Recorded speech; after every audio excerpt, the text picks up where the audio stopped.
My name's Jeff Figel, Damage Control Senior Chief. There was always Russian trawlers. And we had flight deck picnics out there.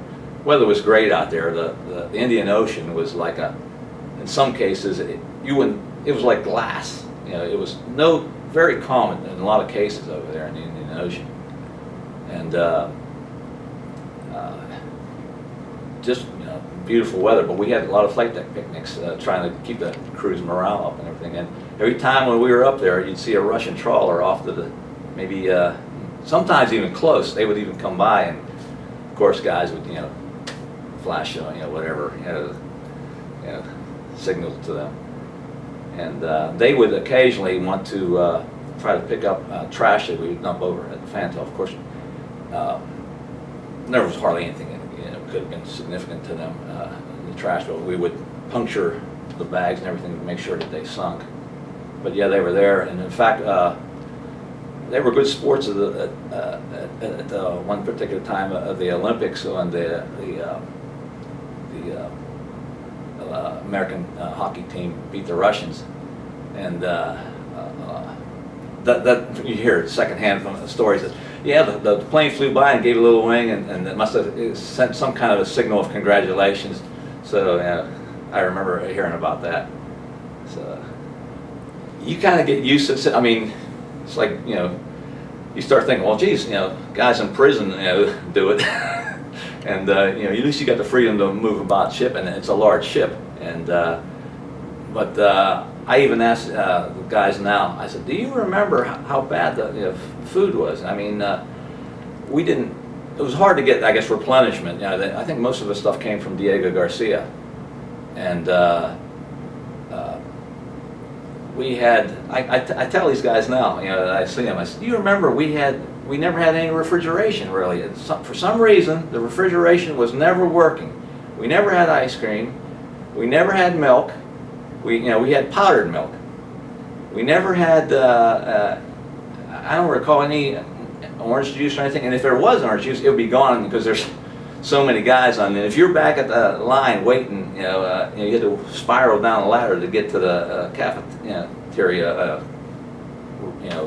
where you got your tray and slide it on down, and then eventually when you get to the refreshments afterwards, they're either gone or they put Kool-Aid. We used to call it bug juice. And the Kool-Aid was always warm. And you didn't even get your right flavor. It was hardly any time we got cherry. It was either orange or green. And that's what I specifically remember. I asked these guys, and some of these guys, they kind of remember, say, yeah, it was kind of, and we had hamburgers, which were soybean burgers, and plastic cheese, and we had ground meat, like this red ground meat, and we used to call it Red Death. But it wasn't, I'm sure nowadays they have high quality food, they got technology, and they got flat screen TVs, and all this good stuff. But at the other reunion we had 2 years ago, I said, do you remember we had more in common with World War II sailors 25 years previous than we do with present day sailors 25 years from the time I was in. We didn't have computers, and we didn't have, I guess, definitely not quality food, at least out at sea. Occasionally you would get a steak, or they call it surf and turf, but that was rare. And we would get. What I remember, they shipped in from somewhere this goat's milk, and it didn't need to be refrigerated, and it was pretty good. It was either strawberry chocolate, and I remember I enjoyed the chocolate, and you did get care packages from home, but it would be whatever, crackers, and we did have a ship store where you could get whatever you want, potato chips or candy and things like that. But in terms of nutritious stuff, it was far and few between that I can recall, and it sticks in my mind because I eventually got into refrigeration when I got out of the Navy and into civilian work. I worked at Slippery Rock University, and I think back and I said, why didn't we have refrigeration? What was wrong with refrigeration? We hardly you know, we might probably had some cold milk at times, I guess, but maybe it was the fact that you had to get there when it was being offered, and then after that it was powdered milk. And I couldn't take the powdered milk. I couldn't take the Kool-Aid, and you didn't have much else to go on.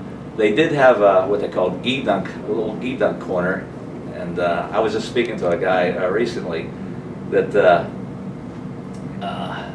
in this little ghee dunk where you can get, you know, candy and stuff like that, they had the old Coke machine, and it was a Coke machine where the cup drops down, and then the soda goes into the glass, and then or maybe the ice is supposed to fall, and then the Coke goes into the glass. You would not get no ice, because people would get it, you know, when it was building up into the machine, and it was gone. You know, in most cases, people, you know, getting too many cups of Coke. But if you did, man, it's like you're in the IO, you got a piece of ice. It was great, you know. But like I said, it was rare. But that's another thing I remember specifically. You know, if you were on the mid-watch and you said, well, that machine probably, you know, not many people have been using it lately. Maybe it might have to make some ice. So.